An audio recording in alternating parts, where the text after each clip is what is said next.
I'm going to start The Keepers of the Forgotten with a quote by George Eliot. Our dead are never dead to us until we have forgotten them. I thought it very appropriate. Alright, Keepers of the Forgotten. The first thing that hit the surface were her fingers. Her nails were torn and jagged, wrenching the flesh of the land to do her bidding until it bled soil and sweat. Her blood pooled in the cuticles of her fingers before trickling down into the dirt. Hands free, she pushed until she could gain purchase on the ground and hoist herself out of the grave. Her own grave. Dun, dun, dun. She had come out of the ground facing a slab of stone that shone pale silver in the moonlight. Robin Harris, June 6, 1990 to June 8, 2013. Beloved daughter, beloved sister. Robin looked from the gravestone to her clothes. She had been buried in her choir dress, a black strapless satin gown that dropped down to her ankles, and a black velvet jacket. Her hair, previously made up in a French braid, hung in strands to her waist, pale blonde to the point of white.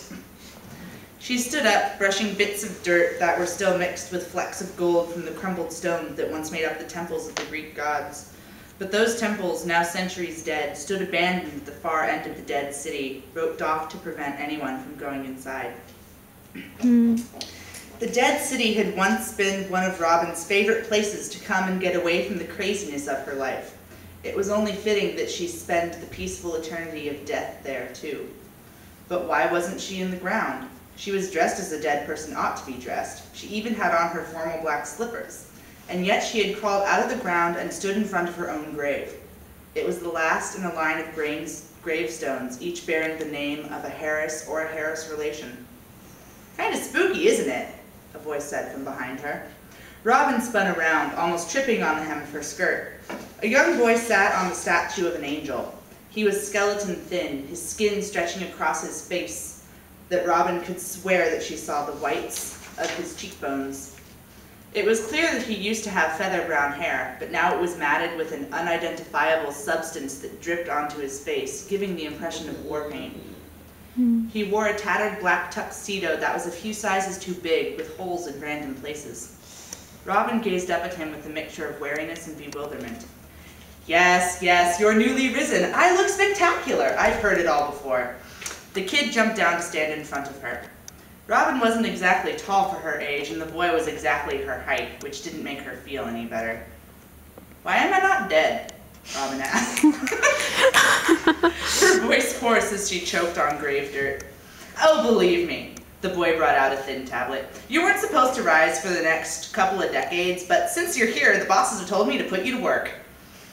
Robin looked down at the thin tablet that he had thrust into her hand. About the size of half a sheet of paper, the tablet was about as thin as 3 sheets of music. The screen lit up in her hand, prompting her for a fingerprint scan. She put her left index finger to the screen nervously, and with a small beep, the tablet brought up a map of the dead city, certain graves pinpointed with a blinking red dot. "What are the red dots for?" Robin asked. "Those are all the unmarked graves," the boy said, "or the graves where more than one person is buried, but only one of those people is marked on the stone." "But why are they showing up on the screen?" "The unmarked, or as we keepers call them, the forgotten, are those who have died in wars or smaller battles. There is no limit to these terms. If there was a fight, they died, and they got improperly buried, they're forgotten."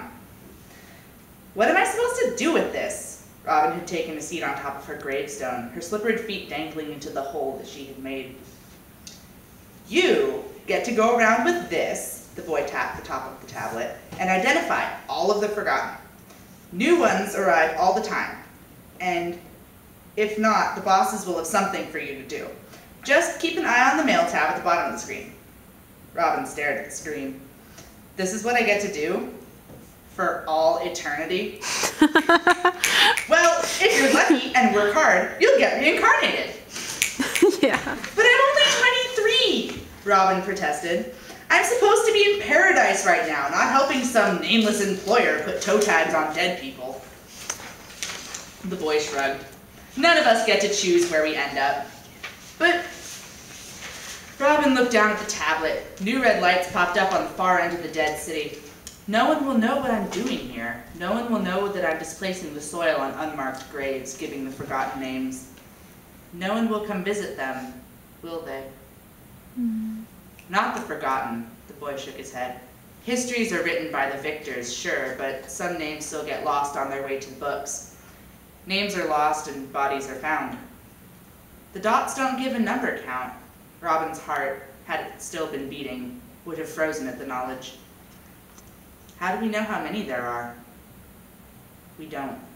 Then how can we plan for the future?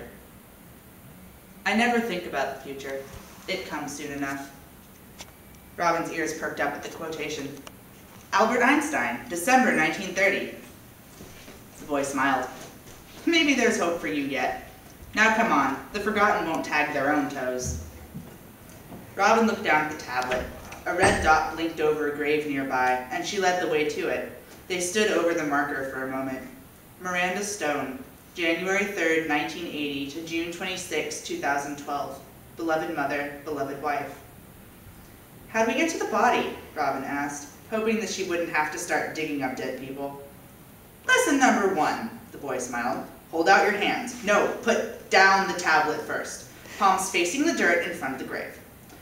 Robin obeyed and felt instantly stupid. She wasn't sure if she could be seen by anyone, and she hated the thought of being watched. Don't worry about any of that, the boy said, as if reading her mind. Maybe he could. You'll have a chance to confirm or deny any suspicions later. Do you mean I get a break? Like a regular job? Stop interrupting! But yes, you do. For every body you identify, you get 1 minute of free time. That seems a bit odd. It's a new rule that the bosses made up, something about keeping them around.